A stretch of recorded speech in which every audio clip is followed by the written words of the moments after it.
तर नमस्कार मित्रांनो, मी शुभम गायकवाड स्वागत करतो तुमचं माझ्या यूट्यूब चॅनलवर।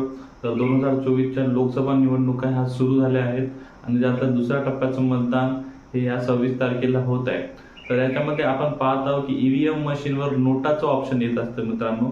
तर नोटा हा कायदा काय आहे आणि जर नोटाला सर्वात जास्त मते जर पडले तर काय होते आणि कोण यात विजयी होते, काय निवडणुका पुन्हा होतात का आणि हा कायदा कसा काम करतो हे आपण या व्हिडिओमध्ये पाहणार आहोत। आणि नोटाला बिना दाताचा वाघ हे का बरं संबोधले जाते हे पण आपण या व्हिडिओमध्ये पाहणार आहोत। तर व्हिडिओमध्ये शेवटपर्यंत बनून राहा। तर मित्रांनो, आधी कसं व्हायचं की लोकांना जर आपले उमेदवार जर आवडले नसेल, त्या भागातले उमेदवार आवडले नसेल आणि त्यांना जर निवडणुकीचा निषेध करायचा असेल तर त्यांनी मतदानाला जात नव्हते। आणि तर यामुळे काय व्हायचं की मतदान जे आहे हे कमी होत होतं आणि याच्यावर उपाय म्हणून निवडणूक तर 2009 मध्ये निवडणूक आयोगाने सर्वोच्च न्यायालयाला नोटाचा पर्याय प्रदान करण्याची माहिती दिली।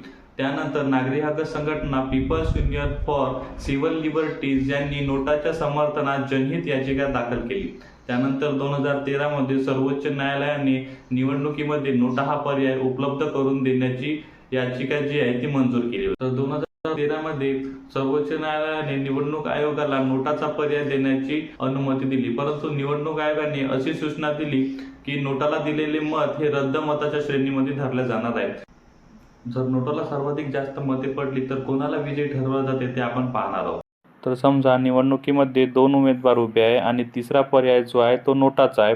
तर निवडणुकीमध्ये जर 10 वोट पडले आणि त्याच्यापैकी 5 वोट जे आहे ते नोटाला मिळाले आणि 3 वोट हे दुसऱ्या क्रमांकाच्या उमेदवाराला मिळाले आणि 2 वोट हे पहिल्या क्रमांकाच्या उमेदवाराला मिळाले, तर नोटाला मिळालेले 5 वोट आहे हे रद्द धरण्यात येईल आणि ज्या उमेदवाराला 3 वोट मिळाले होते तो उमेदवार विजयी घोषित करण्यात येईल। तर अशा प्रकारे नोटाला सर्वाधिक मते जरी पडली तरी निवडणुका पुन्हा होत नाही, तर जो दुसऱ्या नंबरचा उमेदवार राहतो त्याला विजयी घोषित केले जाते। म्हणून नोटाचा कायदा असून सुद्धा नोटाचा हा काहीही उपयोग नाही।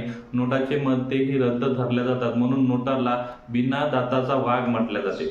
आणि तुम्हाला माझी माहिती कशी वाटली ही कमेंट करून नक्की सांगा। आणि नोटा या पर्याया संबंधी तुम्हाला जे माहिती नव्हतं ते तुम्हाला या व्हिडिओमध्ये माहिती मिळाली असेल असं मी समजतो। आणि तुम्हाला माझा व्हिडिओ कसा वाटला आणि आपला व्हिडिओ जो आहे तो जास्तीत जास्त शेअर करा आणि आपल्या व्हिडिओला जास्तीत जास्त लाईक करा आणि आपल्या चॅनलला सबस्क्राईब करा।